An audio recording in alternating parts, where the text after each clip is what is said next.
నమస్కారం city news కి స్వాగతం. ముందుగా ముఖ్యాంశాలు.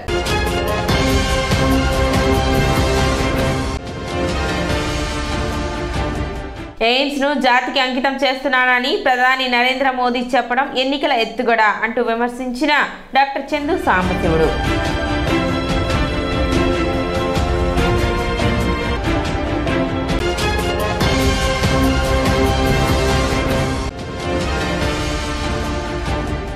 వైభవంగా కొనసాగుతున్న పంచముఖ ఆంజనేయ స్వామి వార్షిక బ్రహ్మోత్సవాలు.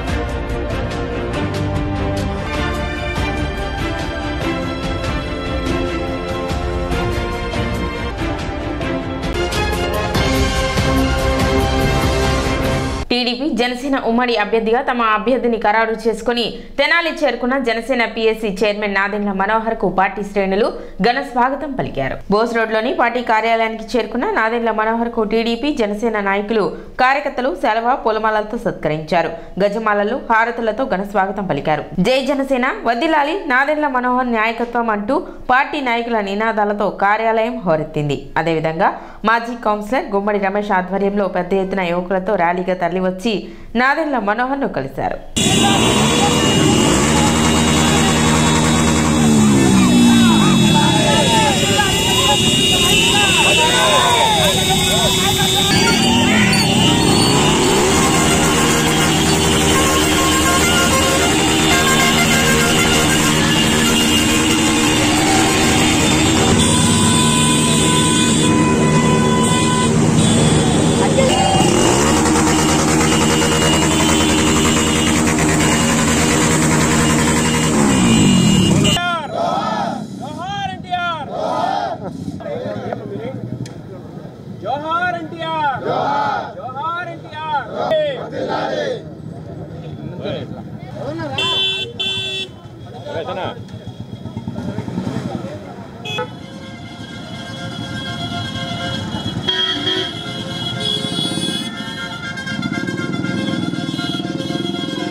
గురు కొంచెం వెనక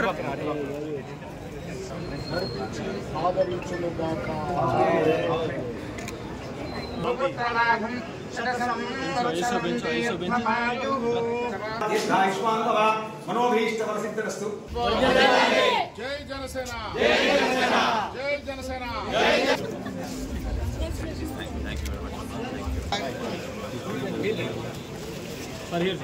కొంచెం వెనక. జై జనసేన, జై జనసేన. రండి ముందు రండి.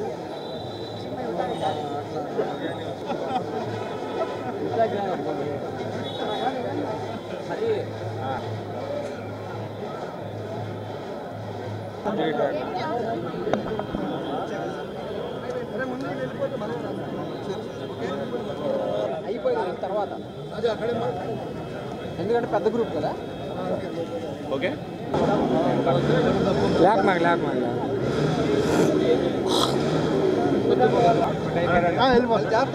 నాకు అడ్డం అంతే ఏం లేదు చెప్పారు.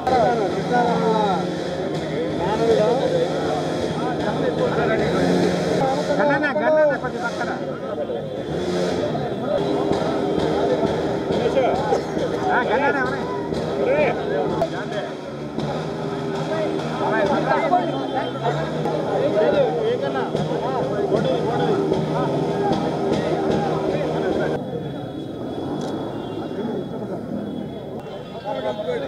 చంద్రబాబు నాయుడు గారు ఆదేశం మాకు శిరోధర్యం. చంద్రబాబు నాయుడు గారు ఉమ్మడి అభ్యర్థిగా నాదెండ్ల మనోహర్ గారిని ప్రకటించారు. మేమందరం కూడా ఆయన సపోర్ట్ చేసి ఆయన అఖండమైన మెజారిటీతో గెలిపించుకుంటామని చెప్పి ఫస్ట్ తెలియజేయటం అవుతుంది. పార్టీ నిర్ణయమే మా నిర్ణయం కూడా. అయితే ఇప్పుడు ఏంటంటే ఇక్కడ కొంతమంది మేము పార్టీలో ఉండాలా వద్దా అనే భావాలు మాట్లాడుతున్నారు. అవన్నీ కరెక్ట్ కాదు. మీ అందరూ కూడా ఆ దేవుడు మంచి బుద్ధి ప్రసాదించాలని చెప్పి అందరూ కూడా ఒక పద్ధతిలో పార్టీని అధిష్టానం ఏది చేస్తే దానికి అనుసరించి వెళ్ళాలని చెప్పి కోరుకుంటున్నాం. మేము తెలుగుదేశం పార్టీ అనేది అందరిది. ఆ పార్టీలో అందరూ ఉంటారు. కాకపోతే నీవేదో కొంతమందికి ఏదో త్యాగం చేయాల్సి ఉండవచ్చు. ఈ పొత్తు అనేది చారిత్రకమైన ఘట్టం. ఇది ఎందుకంటే రాష్ట్రం యొక్క అభివృద్ధి చేయటం కోసం ఈ పొత్తు ఏర్పడింది. అదేగాక ఈ రాక్షస పాలన కూడా పారదోలటం కోసం జగన్మోహన్ రెడ్డిని దించడమే ప్రధానమైన ఉద్దేశంతో ఈ యొక్క పొత్తు కలవటం అనేది జరిగింది. తెలుగుదేశం జనసేన పొత్తులో భాగంగా తెనాలి సీటు మన నాదెండ్ల మనోహర్ గారు పోటీ చేస్తున్నారు. ఆయన గెలుపు కోసం అటు తెలుగుదేశం పార్టీ కానీ ఇటు జనసేన పార్టీ కానీ రెండు కృషి చేసి ఆయన గెలుపు కోసం కృషి చేస్తామని చెప్పి అందరి తరఫున కోరుకుంటున్నాను. మంగళగిరి ఎయిమ్స్ హాస్పిటల్ను నేడు ప్రధాని నరేంద్ర మోదీ జాతికి అంకితం చేస్తున్నానని చెప్పడం ఎన్నికల ఎత్తుగడ అని తెనాలి నియోజకవర్గ కాంగ్రెస్ పార్టీ ఇన్ఛార్జి డాక్టర్ చిందు సాంబశివుడు అన్నారు. ఆదివారం ఆరిస్పేటలోని కాంగ్రెస్ పార్టీ కార్యాలయంలో జరిగిన విలేకరుల సమావేశంలో ఆయన మాట్లాడారు. నాడు కాంగ్రెస్ ప్రభుత్వ హయాంలో మంజూరు చేయగా గత 5 సంవత్సరాలుగా వినియోగంలో ఉండగా నేడు ప్రధాని కొత్తగా జాతికి అంకితం చేస్తున్నాను అని చెప్పడం ఎన్నికల ఎత్తుగడేనని తెలిపారు. కార్యక్రమంలో కాంగ్రెస్ పార్టీ నాయకులు కార్యకర్తలు పాల్గొన్నారు. మన ఆంధ్రకి విడిపోయే ఆంధ్రప్రదేశ్లో తక్కువ ఉండే కాబట్టి ఇక్కడ కూడా ఉండాలని రీఆర్గనైజేషన్ చట్టంలో అందులో పెట్టినట్లు ఐఐటీలు, ఐఐఎంలు, తర్వాత యూనివర్సిటీలు, అలాగే ఆల్ ఇండియా మెడికల్ సైన్స్ ఇవన్నీ కూడా పెట్టబడి ఉన్నాయి. 2015లోనే ఇక్కడ మంగళగిరిలో ఎయిమ్స్ స్టార్ట్ అయ్యింది, మొదలుపెట్టారు, శంకుస్థాపన చేసి 2019కి ఆల్మోస్ట్ కంప్లీట్ అయ్యి 5 సంవత్సరాల నుంచి ఆల్మోస్ట్ సంవత్సరానికి 125 మంది చొప్పున ఈ 5 సంవత్సరాల నుంచి కూడా చేర్చుకోవడం జరుగుతుంది. వాళ్ళకి ఆల్మోస్ట్ చేరిన వాళ్ళంతా ఎంబీబీఎస్ డిగ్రీ కూడా దగ్గరగా వస్తున్నారు, ఫైనల్ ఇయర్కి వచ్చి. అలాగే పీజీ కోర్సు స్టార్ట్ అయినాయి. ఇప్పుడు అందరూ మన ప్రక్కన కూడా చాలామంది వెళ్ళి వస్తున్నారు. ఓపీలు స్టార్ట్ అయింది, దగ్గర 15 లక్షల మంది అక్కడ ఓపీ చూసుకుంటాం అయిపోయింది 5 సంవత్సరాల్లో. ఇది పూర్తిగా రన్ అవుతున్నప్పుడు, బిల్డింగ్లన్నీ ఎప్పటి నుంచో పక్కాగా కట్టి అయిపోయినప్పుడు ఇవాళ ప్రారంభోత్సవం జాతికి అంకితం చేయటం అనేది మోడీ గారు ఇక ఎలక్షన్స్ ఒక 20 రోజులు నెల రోజులు ఉండయనంగా ఇది ఏమి రాజకీయము? ఎప్పుడో కట్టినవన్నీ మేము మొదలు పెట్టామని చెప్పటం, ఇది రేపు వచ్చేటువంటి మేము చేసాము అని చెప్పడానికి ఎలక్షన్ స్టంట్ తప్పితే ఇది మంచిది కాదు. రాజకీయమైనటువంటి చేసేటువంటి ప్రారంభోత్సవాలని ఎలక్షన్ గిమ్మిక్స్ని మేము ఖండిస్తున్నాము. రేపు 26వ తారీఖు నాడు అనంతపూర్లో కాంగ్రెస్ పార్టీ పీసీ అధ్యక్షురాలుగా శర్మిల గారు వచ్చిన తర్వాత, అలాగే ఏఐసిసి ప్రెసిడెంట్ ఖర్గే గారు వచ్చిన తర్వాత, మా కాంగ్రెస్ పార్టీ ఇంతకుముందు తగ్గిపోయింది, విభజనతో పడిపోయిన తర్వాత మరలా తిరిగి పునర్నిర్మాణించి బలపడే సమయంలో రేపు అనంతపూర్ సభను ఒక ప్రామాణికంగా తీసుకున్నాము. రేపు 26వ తారీఖు అనంతపురంలో మా ఇండియా అధ్యక్షుడు మల్లికార్జున ఖర్గే గారు మరియు షర్మిల గారు వీరందరూ వస్తున్నారు. కావున కాంగ్రెస్ పార్టీ అభిమానులు, డాక్టర్ గారి అభిమానులు, అందరూ కార్యకర్తలు అందరూ కూడా అనంతపురం రావాల్సిందిగా కోరుచున్నాము. అట్లాగే ఈ రోజున ఎయిమ్స్ని జాతీయం చేస్తున్నారు. మరి అది ఏంటో నాకు అర్థం కాలేదు. ఒకసారి 5 ఏళ్ళు అయింది ఇప్పటికి వచ్చి, ఇవాళ జాతీయం చేయడం ఏంటో కూడా రాజకీయం తెలియలేదు. టీం శివన్న పేరుతో తెనాలి నియోజకవర్గ వైసీపీ నూతన కమిటీ నియామకం ఆదివారం జరిగింది. తెనాలి నియోజకవర్గ అధ్యక్షులుగా అక్కిదాస్ కిరణ్ కుమార్, ఉపాధ్యక్షులుగా షేక్ జానీ బాషా, దానబోయిన కోటేష్, తెనాలి మండల అధ్యక్షులు రెడ్డి శ్రీనివాస్, తెనాలి పట్టణ 1 అధ్యక్షులుగా మనోజ్, తెనాలి పట్టణ క్లస్టర్ 1 ఉపాధ్యక్షులుగా కమలేంద్ర కుమార్, క్లస్టర్ 2 అధ్యక్షులు షేక్ అబ్బర్, కొల్లిపురం మండల అధ్యక్షులుగా ఉన్నం నాని, కొల్లిపురం మండల ఉపాధ్యక్షులుగా గొరికపూడి డానియల్, తెనాలి పట్టణ ప్రధాన కార్యదర్శిగా ఉన్నం రవి నియమితులయ్యారు. రానున్న ఎన్నికల్లో పార్టీ గెలుపుకు కృషి చేయాలని నూతన కమిటీ కృషి చేయాలన్నారు. తెనాలి నియోజకవర్గ ఎమ్మెల్యే గారి పార్టీ ఆఫీసులో ఈరోజు జగనన్న ఆదేశాల మేరకు తెనాలి గౌరవ శాసనసభ్యులు అన్నాబత్తుని శివకుమార్ గారి ఆశీస్సులతో మరి తెనాలి ఆల్రెడీ మండలానికి సంబంధించి కూడా కుర్రా జశ్వంత్ని మండల యూత్ అధ్యక్షుడిగా ఏర్పాటు చేయడం జరిగింది. మరి అందులో భాగంగానే తెనాలి మండలానికి సంబంధించి కూడా ప్రతి గ్రామంలో కూడా మరి యువత సంబంధించి కూడా గ్రామ యూత్ ప్రెసిడెంట్లుగా నామినేట్ చేయటం జరిగింది.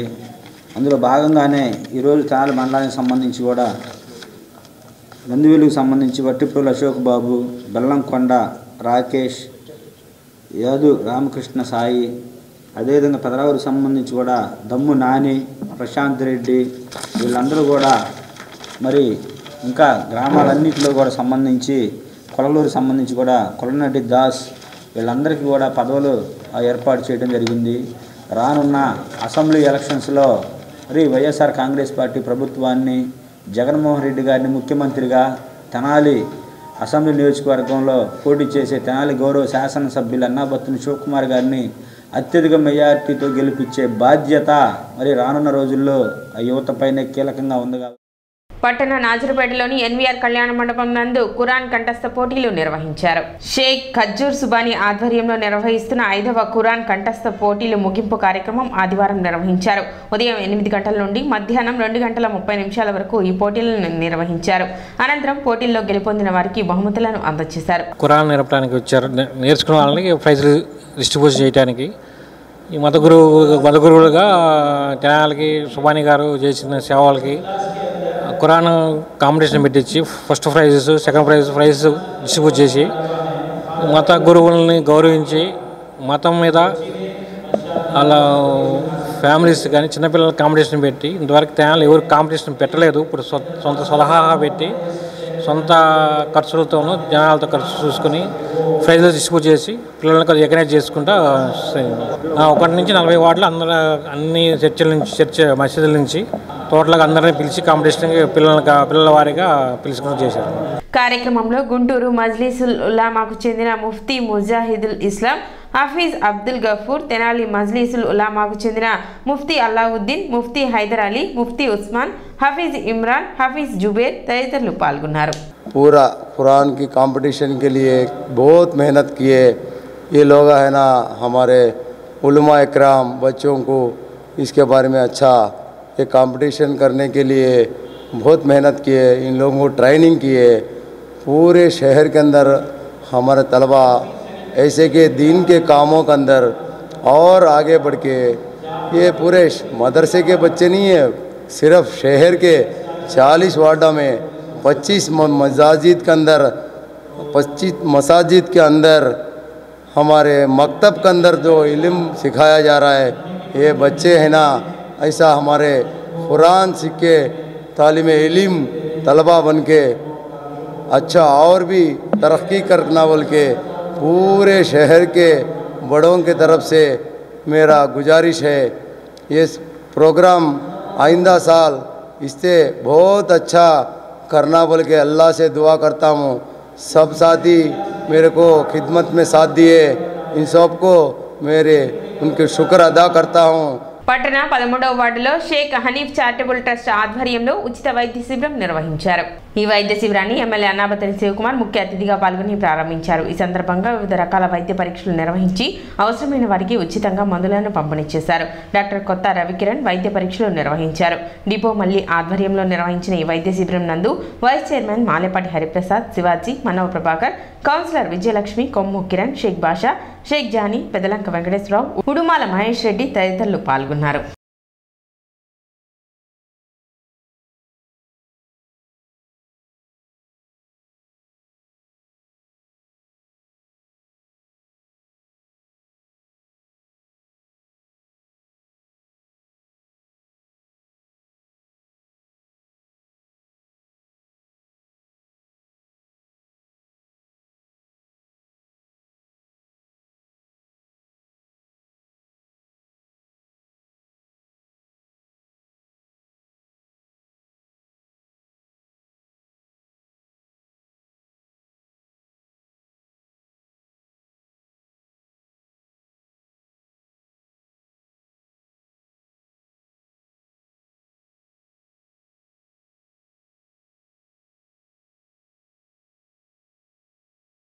స్థానిక 13వ వార్డులోని చంద్రబాబు డిపో సెంటర్ వద్ద గల షేక్ హనీఫ్ చారిటబుల్ ట్రస్ట్ వారి ఆధ్వర్యంలో ఇవాళ మెడికల్ క్యాంపు చేయడం జరుగుతుంది.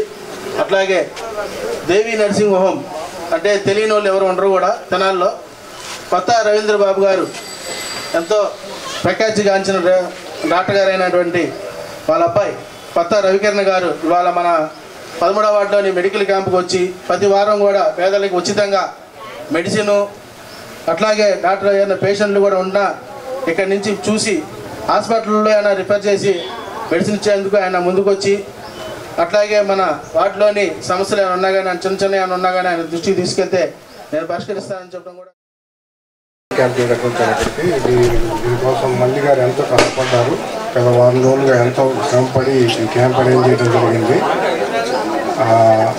జగన్మోహన్ రెడ్డి గారి ప్రభుత్వం లాస్ట్ 5 సంవత్సరాల్లో ఎన్నో అభివృద్ధి కార్యక్రమాలు చేస్తున్నారు. 108 ఆరోగ్యశ్రీ ఇలాంటివి ఎన్నో మీరు ఉపయోగించుకోవాలి. చాలా అవకాశాలు వస్తున్నాయి. గవర్నమెంట్ హాస్పిటల్ కూడా బాగా అభివృద్ధి చేశారు. అన్నీ ఉపయోగించుకోవాలి మీరు. నేను ప్రతి వారం ఇక్కడికి వస్తాను.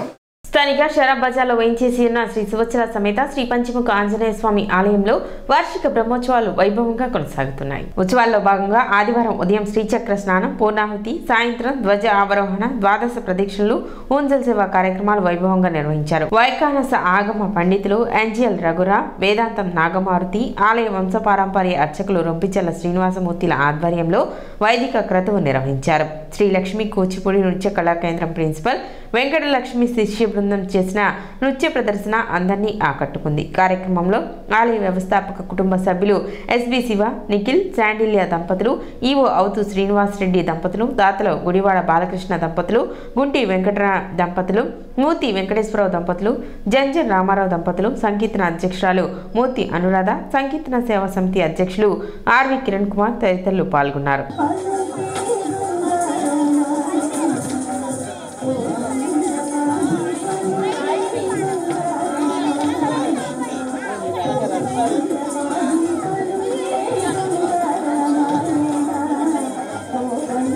మన తెనాలి పట్టణంలో షరాబ్ బజార్ నందు చేసినటువంటి సువత్సల సమేత శ్రీ పంచముఖ ఆంజనేయ స్వామి వారి దేవస్థానంలో వార్షిక బ్రహ్మోత్సవములు పాంచాంగ దీక్షతో జరిగి ఉన్నవి. నిన్న రథోత్సవం కార్యక్రమం కూడా దిగ్విజయంగా జరిగింది. ఈ రోజున చక్రస్నానం, శ్రీ స్వామివారికి చక్రస్నాన మహోత్సవం రంగరంగ వైభవంగా జరుగుతుంది. విశేషంగా భక్తులందరూ పాల్గొని శ్రీ స్వామివారి ఈ కృప పాత్రలు కావాలని కోరుతున్నాము. అదేవిధంగా ఈరోజు భరతనాట్య ప్రదర్శన కూడా జరిగి ఉన్నది ఈ దేవాలయ ఆవరణలో.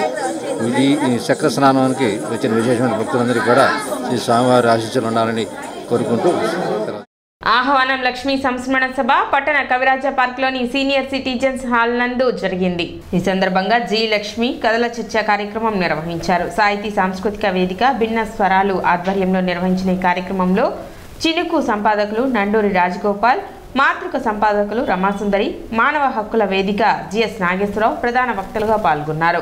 కెవి రాఘవరెడ్డి సమన్వయకర్తగా వ్యవహరించారు. ఇప్పుడంటే చిన్న కథలు అనేవి మనకి సాక్షి, తర్వాత ఈనాడు, తర్వాత ఆంధ్రజ్యోతి వచ్చిన తర్వాత చిన్న కథలు అనేది ఒక నెసెసిటీ అయిపోయింది.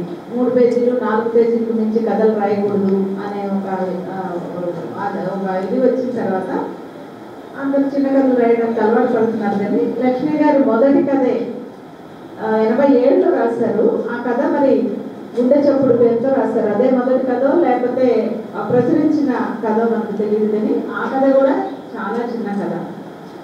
అంటే చిన్న కథ రాయటం అంటే చాలా కష్టమైన పని.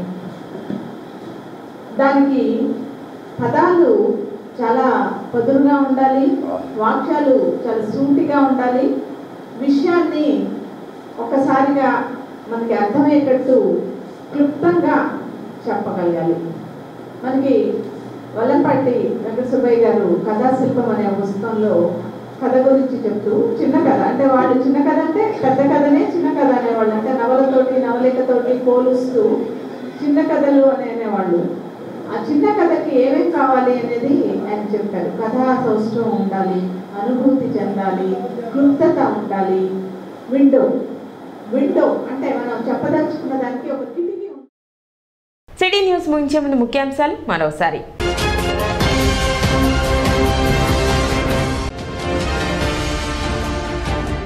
ఎయిమ్స్ ను జాతికి అంకితం చేస్తున్నానని ప్రధాని నరేంద్ర మోదీ చెప్పడం ఎన్నికల ఎత్తుగడ అంటూ విమర్శించిన doctor Chandu Sambasivudu.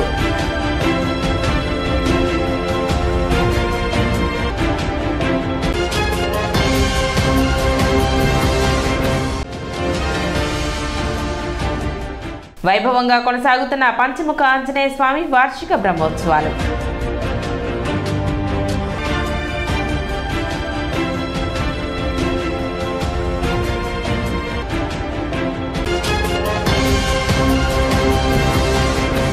City news ఇంతటితో సమాప్తం. నమస్కారం.